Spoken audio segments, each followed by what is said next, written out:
भैया ACL surgery तो हमने करा ली है, परंतु अब मैं चल कब सकता हूं, अब मैं दौड़ कब सकता हूं, ये टाके कब निकलेंगे और ये वॉकर कब छूटेगा। बताता हूं एसीएल से संबंध सारे सवालों के जवाब मैं आपके समक्ष रखने वाला हूं कि एसीएल सर्जरी तो करा ली है, परंतु एसी सर्जरी के बाद क्या। इन सारे सवालों के जवाब के लिए इस वीडियो को अंत तक देखना, और अगर आपके किसी दोस्त की एसीएल सर्जरी हुई है तो निश्चिंत होकर उसको ये वीडियो दिखाना।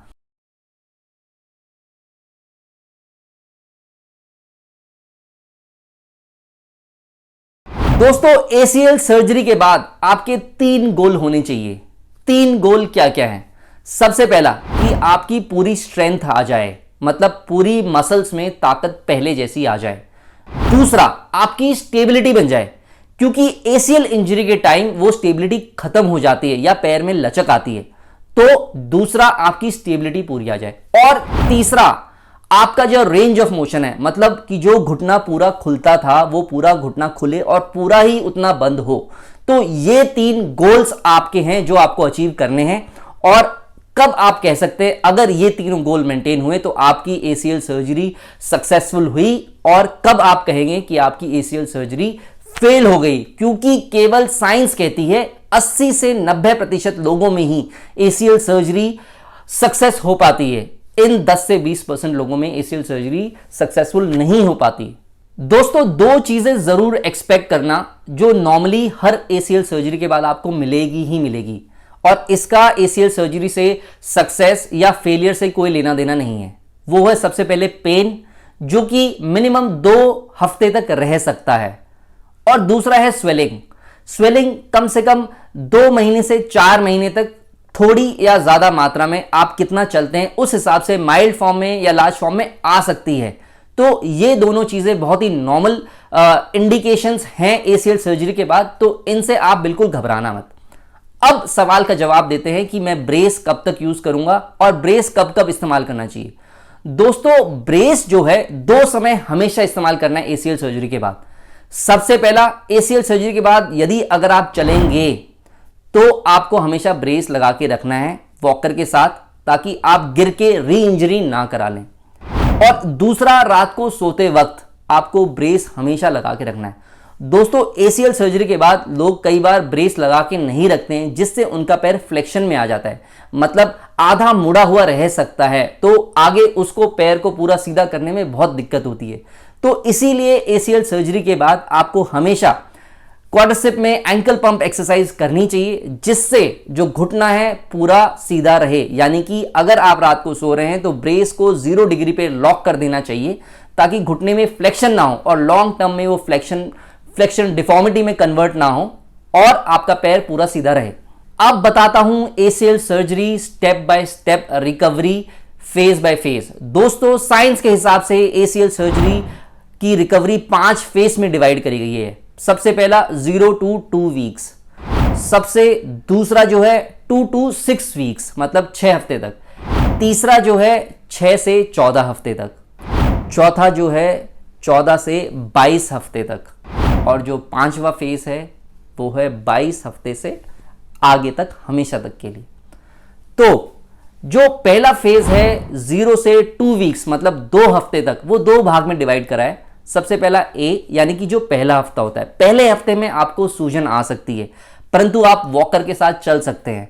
वॉकर के साथ परंतु आपको कम चलना है, यानी कि ब्रेस लगाकर कम चलना है। वेट बेरिंग आप पूरा कर सकते हैं, पर एज टॉलरेटेड करना है, क्योंकि अगर पहले ही हफ्ते में आप इत्याधिक वजन डालकर चलने लग जाएंगे तो चांसेस हैं कि आपकी सूजन बढ़े।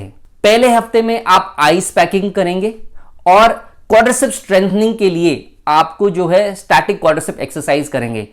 और जो रेंज ऑफ मोशन है वो 0 डिग्री से 30 डिग्री तक आपको लेके जानी है। मतलब पहले हफ्ते में 0 से 30 डिग्री तक आप अपनी रेंज ऑफ मोशन धीरे धीरे घुटने को मोड़ेंगे 30 डिग्री तक, ताकि घुटना जो है एक जगह पर स्टिफनेस ना कॉज हो जाए, 30 डिग्री तक वो कॉज हट जाए। अब बात करते हैं फेज 1 का सेकेंड हफ्ता। इस सेकेंड फेज के जस्ट पहले तक, मतलब 12वें दिन तक आपकी जो टाके हैं उन्हें काटा जाएगा। मतलब at the end of 2 weeks ACL surgery के बाद आपके जो टाके हैं वो निकाल दिए जाएंगे। इसके एंड में आपको 0 से 60 डिग्री तक एक्सरसाइज कर देनी चाहिए। मतलब जो दूसरा हफ्ता है सर्जरी का, 0 to 60 डिग्री आपकी रेंज ऑफ मोशन होनी चाहिए। उसके साथ साथ आप वॉकिंग कर सकते हैं थोड़ी ज्यादा पहले हफ्ते से, as tolerated but with the support of walker. अब बात करते हैं फेज 2 की। फेज 2 दोस्तों 2 हफ्ते से 6 हफ्ते तक होता है। अब इसको भी 2 हिस्सों में डिवाइड करा है। पहला पार्ट है जो 2 से 4 वीक्स होता है और जो दूसरा पार्ट है 4 to 6 वीक्स होता है। फेज 2 के पार्ट ए में आपका जो रेंज ऑफ मोशन है 0 to 90 डिग्री जा सकता है और पार्ट 2 में 0 to 120 डिग्री, मतलब कि 4 से 6 हफ्ते के अंदर अंदर आपका जो ACL का रेंज ऑफ मोशन है 0 to 120 डिग्री जाना चाहिए। अब फेज 2 के पार्ट बी में आप अपना वॉकर छोड़ सकते हैं और बिना वॉकर सपोर्ट के आप चल सकते हैं। और पार्ट ए में आप हाफ स्क्वाट्स यानी कि single limb standing with walker और हाफ स्क्वाट्स की कोशिश कर सकते हैं। और उसके बाद अब बात करते हैं फेज 3 की, जो कि 6 हफ्ते से 14 हफ्ते तक है। दोस्तों इसमें आप नी बेंडिंग कर सकते हैं, स्टेप डाउन मतलब जीने से उतर सकते हैं, फुल रेंज ऑफ मोशन, घुटने का पूरा रेंज ऑफ मोशन जो पहले तक है वो आप कर सकते हैं। और यहां तक कि लंजेस मतलब हाफ स्क्वाट्स जो आगे की तरफ या साइड स्क्वाट्स जो होते हैं, लंजेस आप इस फेज में कर सकते हैं थर्ड फेज के एंड में। फोर्थ फेज जो कि 14th to 22nd वीक है उसमें आप जंपिंग एक्सरसाइज कर सकते हैं। और 5th वीक जो है 22 हफ्ते के बाद तक, उसमें स्पोर्ट्स स्पेसिफिक ट्रेनिंग मतलब जो आपका मकसद है रिटर्न टू स्पोर्ट्स का, उससे निर्धारित स्पोर्ट्स की जो आप गेम या ट्रेनिंग है वो पूरी कर सकते हैं। ये डिसाइड करने के लिए कि आप रिटर्न टू स्पोर्ट्स कब कर सकते हैं, तो इसके लिए एक टेस्ट होता है सिंगल हॉप टेस्ट, मतलब एक पैर पे कूदने वाला टेस्ट। इससे डिसाइड होगा कि आप अपने रिटर्न टू स्पोर्ट्स कर जाएंगे। आमतौर पर जो गोल रहता है ACL रिहैब का, 4 मंथ्स में आप जॉगिंग, हल्की जॉगिंग कर सकते हैं 3 से 4 महीने के एंड में, 6 महीने में आप रनिंग कर सकते हैं और 1 साल के एंड में आप कोई भी प्रोफेशनल स्पोर्ट अपना उस पर रिकवर कर सकते हैं। दोस्तों ये तो थे physical parameters return to sports करने के लिए कि कब आप क्या कर सकते हैं ACL सर्जरी के बाद।